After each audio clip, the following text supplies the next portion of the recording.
memandangkan dah masuk di ambang Ramadan, kita nak tengok apakah top 5 hadis yang palsu ataupun lemah yang popular dalam masyarakat kita tentang Ramadan.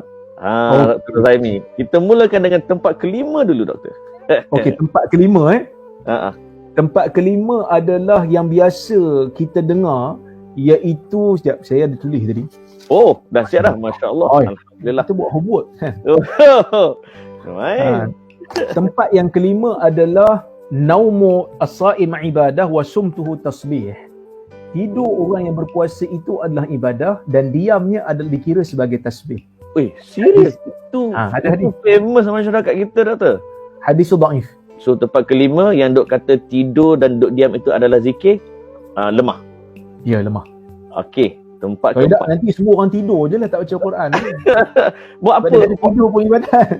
Telah dah lah bercanggah dengan apa man qama Ramadan kan, iman wa ihtisaban ghufira lahu ma taqaddama min dhanbi. Dia bercanggah. Dia bercanggah. Tempat keempat, Doktor. Tempat keempat adalah riwayat yang menyebutkan man fariha bidukhuli Ramadan haramallahu jasadahu 'alan niran. Maksudnya, sesiapa yang gembira dengan kehadiran Ramadan, maka Allah akan haramkan jasadnya ke atas api neraka. Itu lemah ke palsu? Yang tu tidak ada asal. Lagi dahsyat. Tak ada pun hadis dalam kitab-kitab hadis kita tak jumpa. Tak jumpa. Gembira kepada Ramadan ni kita tak boleh kata terus haram neraka terus, sebab ada juga orang gembira datangnya Ramadan sebab adanya bazar, bukannya adanya ibadat. Tahun ni tak apa nak gembira. Tahun ni bazar tak ada. Tak gembira. Tak tahulah bazar kalau kat Sarawak dah tak ada kan. Kita panggil hadis ni, pertama tak ada asal lah, yang kedua dia ada unsur mujazafah, unsur keterlaluan. Hanya sekadar gembira je terus haram neraka. Sedangkan neraka tu, nak hindarkan diri daripada neraka ni mesti beramal, mesti beribadat, mesti bertaubat dan istighfar. Sedap lagi tu, gembira je. Gembira je kan. Tak boleh. So hadis tu memang tidak ada asal. Okey, itu tempat keempat. Tempat ketiga, kita pernah dengar hadis yang menyatakan Rajab syahrullah wa Sya'ban syahri wa Ramadan syahru ummati. Yang tu Rajab adalah bulan Allah. Sya'ban adalah bulan aku dan Ramadan adalah bulan umatku kan. Sebenarnya hadis ini juga adalah hadis yang dhaif kerana sanad dia terputus, mursal.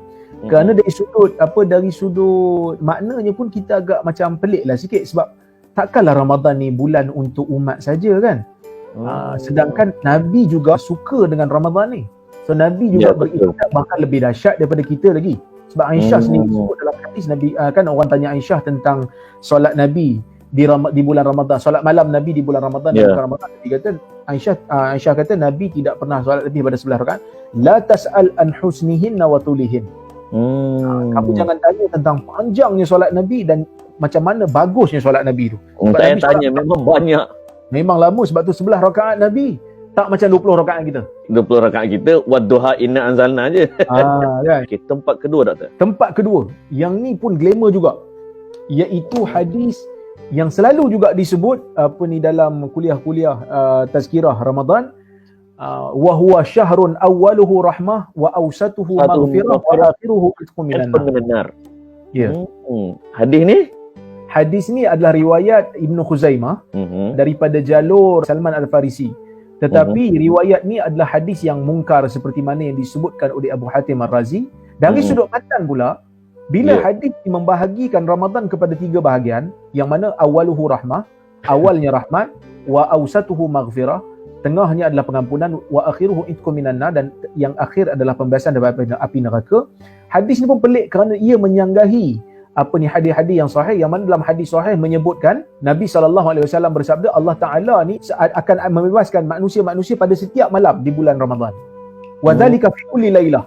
Maksudnya bagi setiap Allah malam.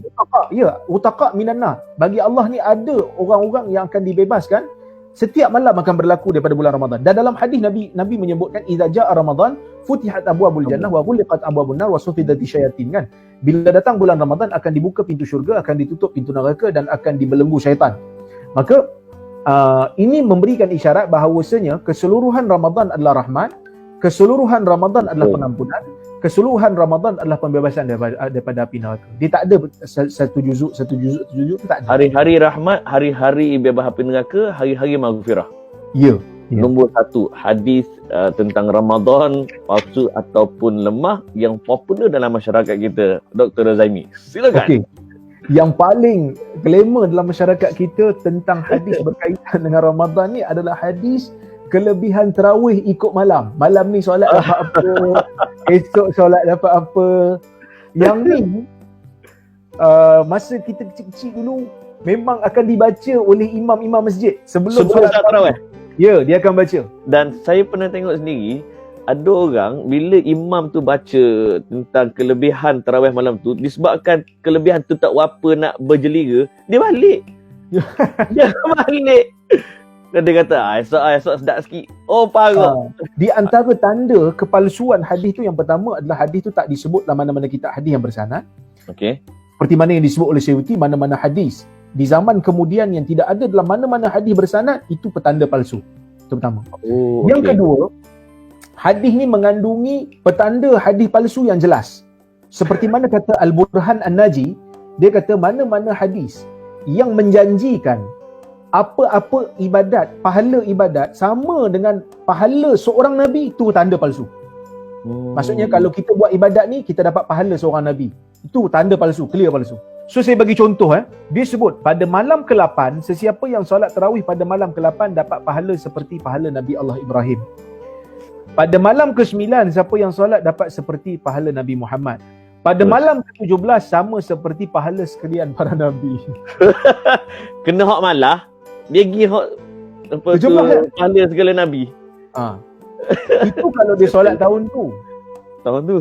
Kalau dia solat tahun lepas, maksudnya 2 kali sekalian para Nabi, tak ada Nabi boleh lawan dia. dia tapau habis. Dia tak faham habis. So, kalau kita percaya kata hadis ni hadis betul, kita dah menghina Nabi. Takkanlah kita boleh lawan pahala Nabi. Bila kata solat malam 17 dapat pahala seperti sekalian para Nabi, kita campur pahala Nabi Adam, pahala Nabi Ibrahim, pahala Nabi Nuh, pahala Nabi Muhammad. So, Nabi Muhammad berkalah dengan kita. Dan mungkin sedikit nasihat Ustaz, sebab bila kita dah belajar tentang hadis sahih, hadis palsu, hadis lemah, kadang-kadang kita ni terlalu semangat bila nampak orang yang beramal dengan hadis palsu, kita terus belasah dia kan. Sedikit advice Dr. Razaimi supaya dalam kita berpegang pada hadis sahih pun kena pelihara akhlak kita juga. Sebenarnya banyak video saya teguran pada diri saya sendiri dan juga kawan-kawan di luar sana. Kita kadang-kadang betul semangat untuk menjaga nama Nabi tu sunnah. Ya.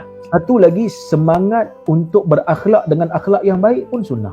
So kalau boleh kita amalkanlah dua-dua sunnah ni, jangan sampai semangat nak menjaga nama Nabi sampai kita maki orang. Sama juga macam orang yang baca hadis palsu, nak ajak orang buat baik tu sunnah. Tapi tak boleh buat sunnah sampai buat benda haram sehingga menipu atas nama Nabi.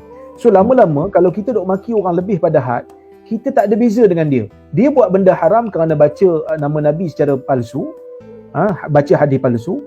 Kita juga buat benda haram dengan kita maki dia, sedangkan dia tak berhak untuk terima makian.